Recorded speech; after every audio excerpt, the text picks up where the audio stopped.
Rwanda recently reintroduced lions to the Akagera National Park in a widely advertised national tourism campaign dubbed Intare zagarutse, meaning the lions are back. But it did not stop there. The country recorded yet another milestone with the success of the national gorilla naming ceremony, Kwiti izina.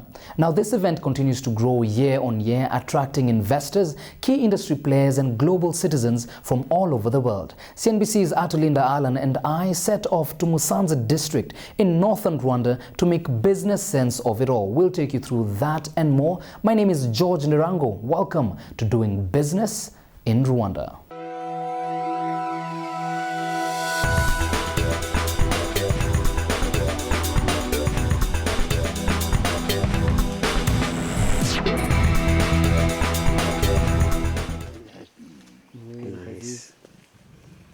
Naming a newly born baby has been part of Rwandan culture and tradition for centuries.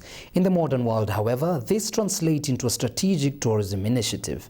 It was in this regard that Kwiti izina, a uniquely Rwandan event, was introduced in 2005 with the aim of creating awareness of conservation efforts for the endangered mountain gorilla. On 5th September 2015, the 11th Kwiti izina ceremony was hosted courtesy of the Rwanda Development Board to name 24 baby gorillas, the newest arrivals born after last year's ceremony. Kwiti izina was indeed special. It was special for many reasons. Most notably is the attendance of His Excellency the President of the Republic, who surprised the crowd, who came and blessed this event. Another item to confirm that the leadership of this country is very serious about conservation, is appreciative of the efforts that have been made in conservation, appreciating the partners that have worked with us in conservation, and also to come and cheer the crowd.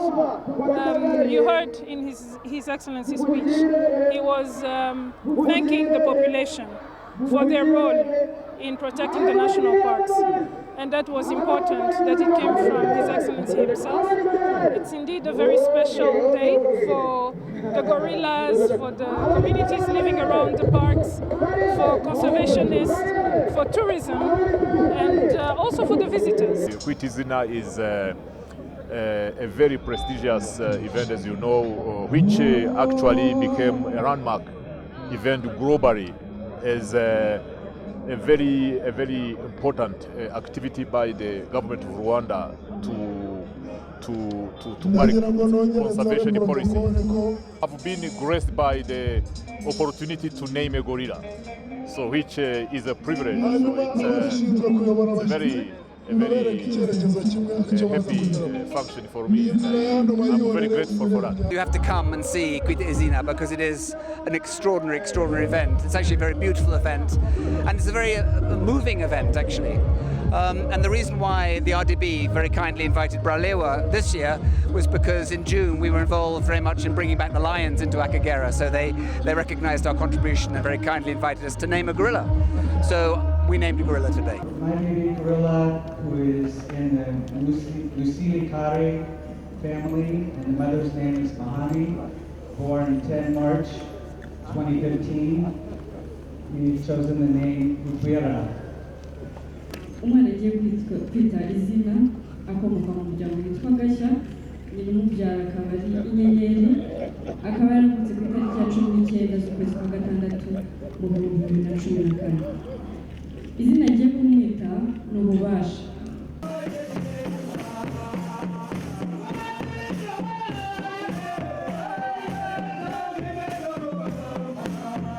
The conversation on conservation is a crucial one as part of a large and growing part of the tourism industry in Rwanda. And with 8.7% of the country covered in natural forests, this could not have happened at a more opportune time. Well, I think like Kwiti izina is make people more and more aware of the great work that Rwanda does in conservation. I've been speaking to South Africans who've come up for this event, and they're so impressed by what Rwanda does in terms of its conservation programs, including, of course, what they're doing now with the lions in Akagera. I mean, we've contributed obviously to the lions coming back in. and we do work a little bit with the gorillas. But actually, going forward in the future with the lions in Akagera, given that Turbo King has a lion as its brand symbol, we'd like to get a closer association. And if you've seen our ads with the lions are back, with the scared animals going, "Oh, the lions are back," it's had a major impact here in the beer market. So, yeah, we obviously for conservation we'd like to do more, but we'll also build a brand association as well. You see, when you see all these people gathering here, you have many invitees, many guests from many countries, and you have the Rwandan people around. All this is a very opportunity to actually mark an awareness campaign about the importance of conservation in a country. So it's an occasion to bring together all the stakeholders to talk about this very important responsibility, which is not a national responsibility but a global responsibility. That's the reason why actually we invited many countries to attend. And there are many renowned people worldwide who attend this function. It's very important. And the day ends successfully with a little drizzle. Now around me are the scores of people living the just concluded 11th version of the annual Kwiti izina ceremony. That is the gorilla naming ceremony, which recorded the highest number of gorillas named ever since it was launched in 2005. We've seen 24 gorillas being given names right here in Musanze district. And now, according to Rwanda Development Board and key industry players, this event has gained global recognition, mainly because of the role that the local community plays in part to the conservation program.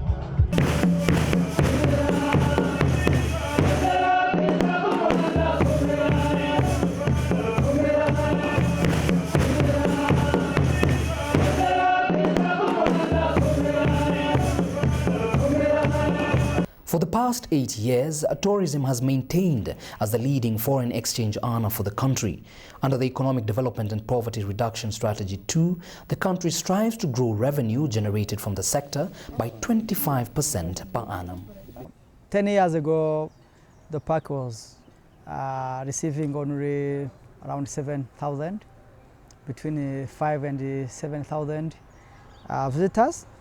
Today we are around 27, 28, close to 30,000 visitors.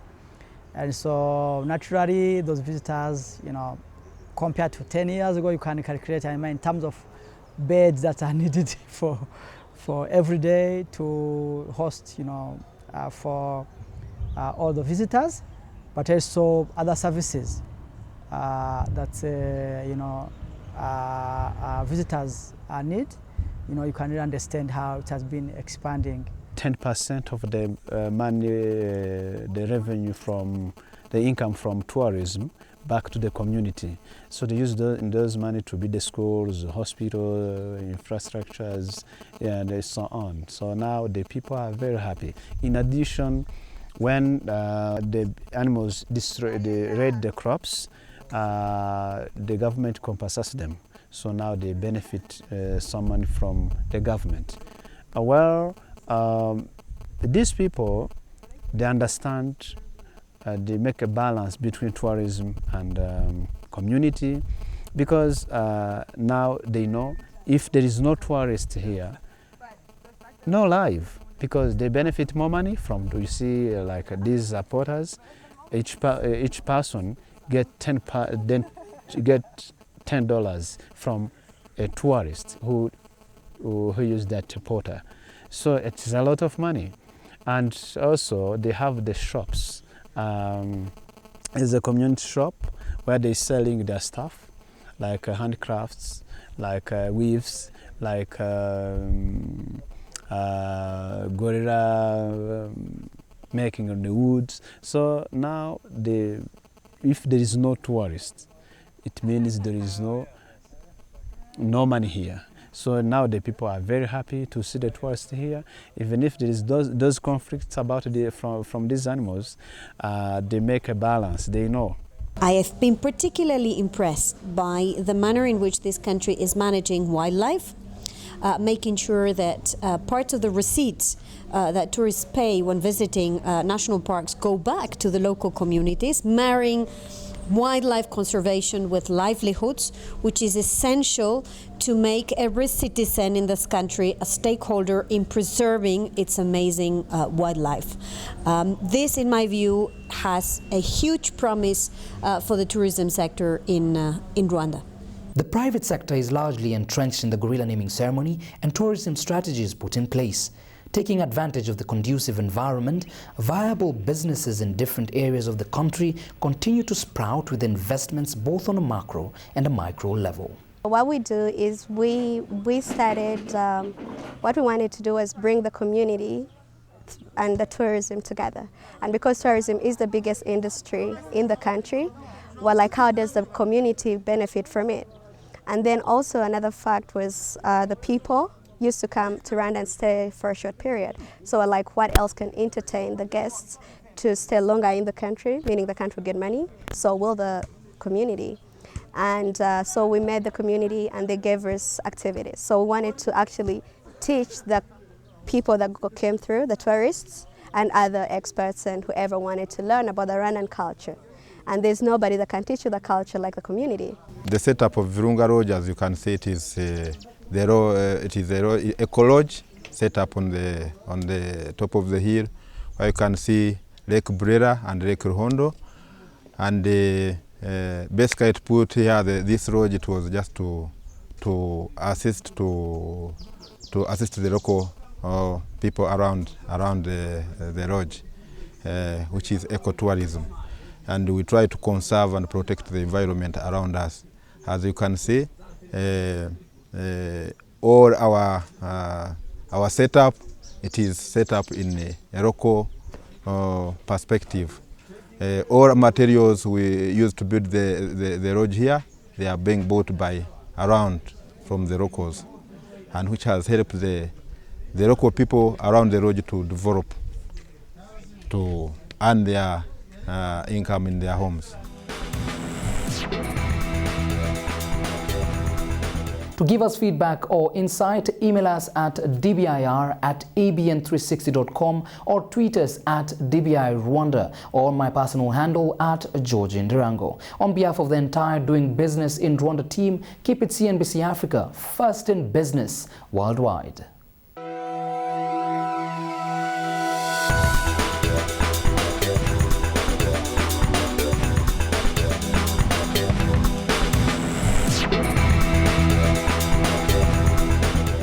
"22 gorillas are about to be named at this edition of Kwiti. But the question is, all these revelers coming here, are they benefiting from tourism in Rwanda? These are some of the issues that we will be looking at this edition of Doing Business in Rwanda, as this edition of Kwiti will be graced by His Excellency Paul Kagame here in Musanze. Hello and welcome to Doing Business in Rwanda. I'm Arnold Segoa.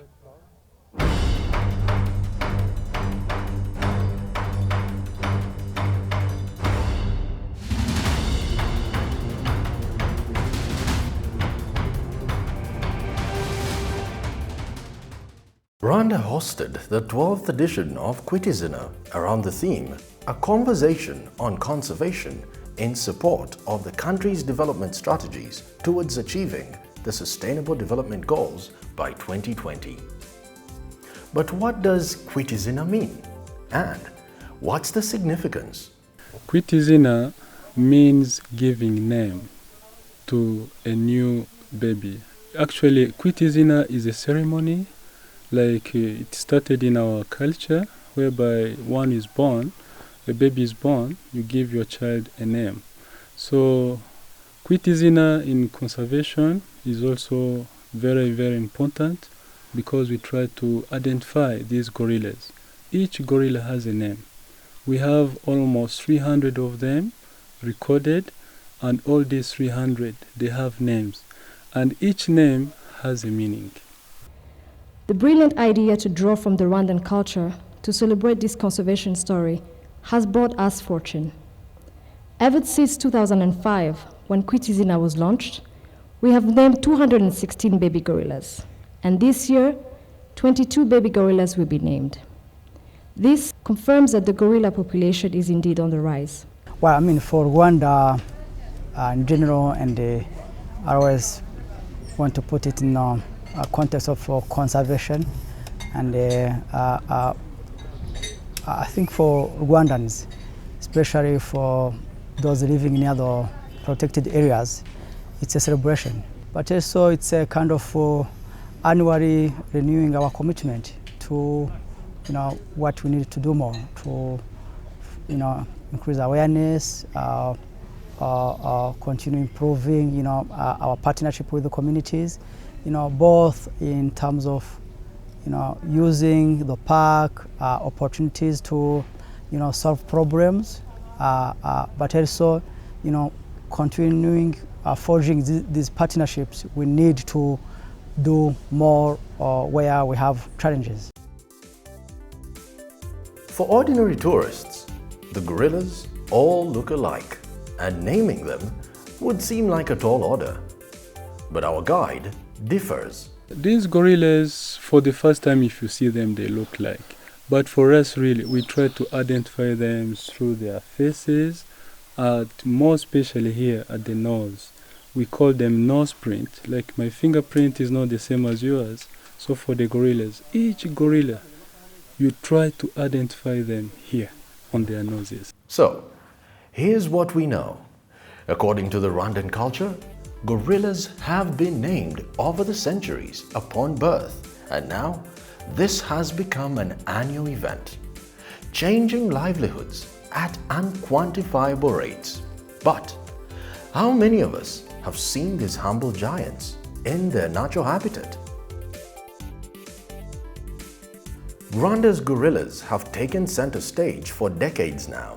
But how about the ecosystem that has gained attention since the gorillas became popular? Less than 30 minutes away from the national parks, the Musanze Caves are a breathtaking attraction which add diversity to the tourism ecosystem. 3 hours of trekking and the Musanze Caves can test one's teamwork and resilience. When it comes to what is to offer in the Musanze Caves, you can tell from the stalactites and the stalagmites preserved and conserved for hundreds of years only here in Rwanda. Away from the gorilla naming ceremony are the ordinary people in the countryside benefiting from the robust tourism sector. We started the revenue sharing program, which actually coincided with the gorilla naming ceremony as a national ceremony. We have been, every year meeting with the representative of communities, representative of the local government, and we show the situation of the park.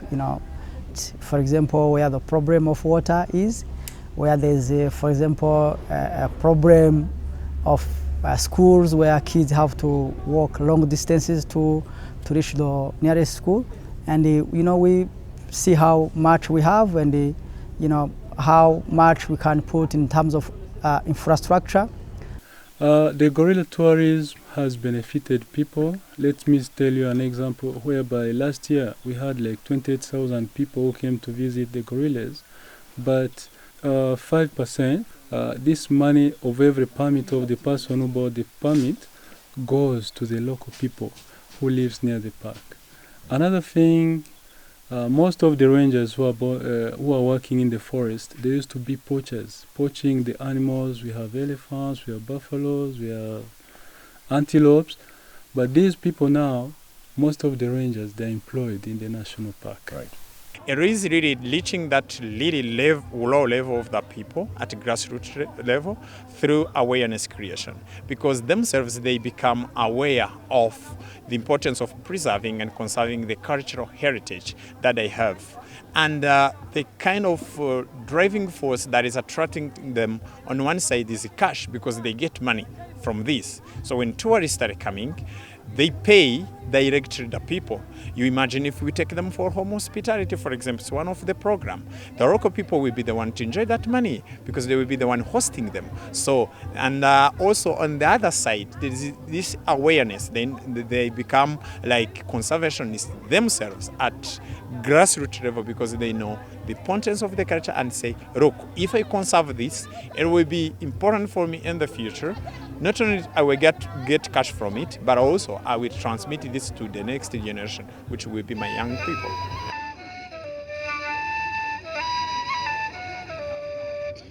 The most prominent private initiative adding value to the ordinary people is Red Rocks, a cultural center giving ordinary people a chance to showcase Rwanda's cultural and tourism diversity. We started this 3 years ago, and we wanted to see how can the most vulnerable people benefit from the biggest industry. So when we got to meet most of them working with the government, which was really helpful because they helped us know which people needed the help the most. So when we started, we got to meet the people, and most of them didn't have education, but all they knew was culture-based.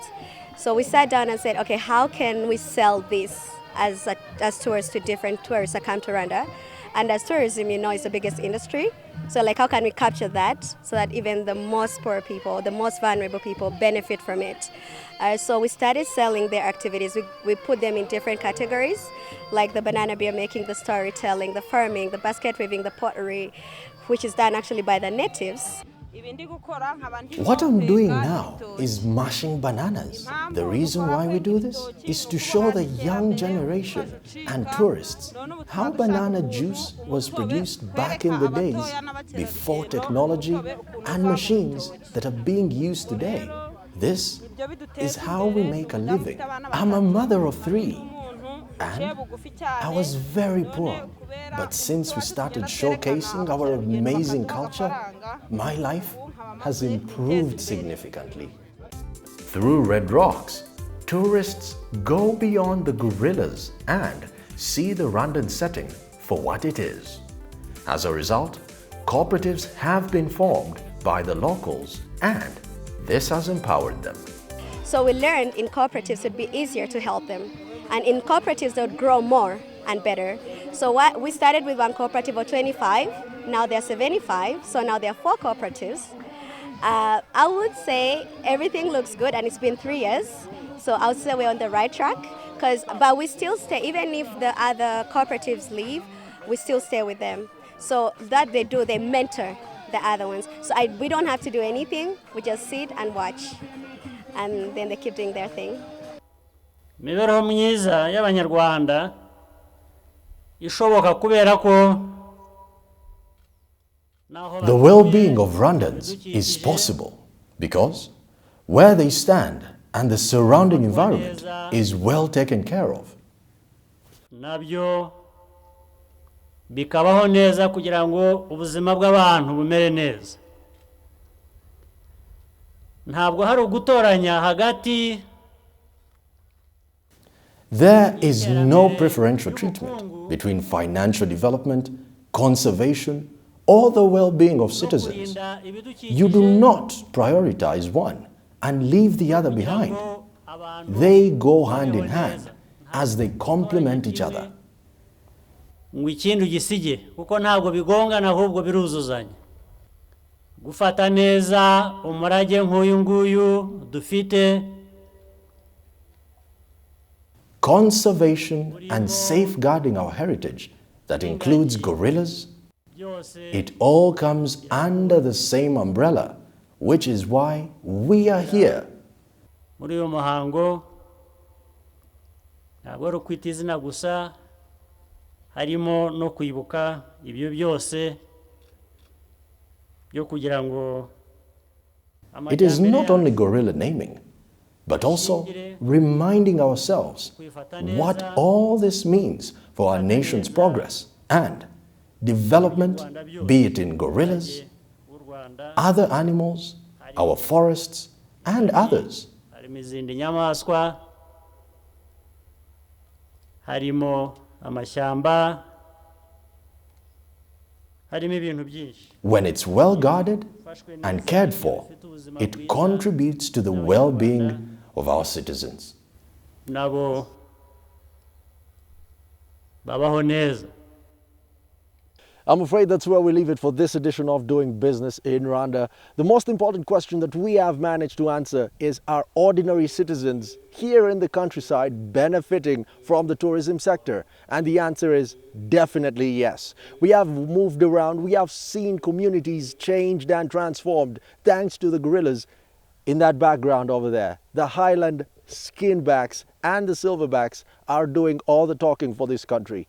That's where we leave it for this edition of Doing Business in Rwanda. I'm Arnold Segawa, and for any feedback you can always send an email to dbir@abn360.com or tweet us. Our Twitter handle is @DBI Rwanda. From the entire Doing Business in Rwanda team, thank you for watching.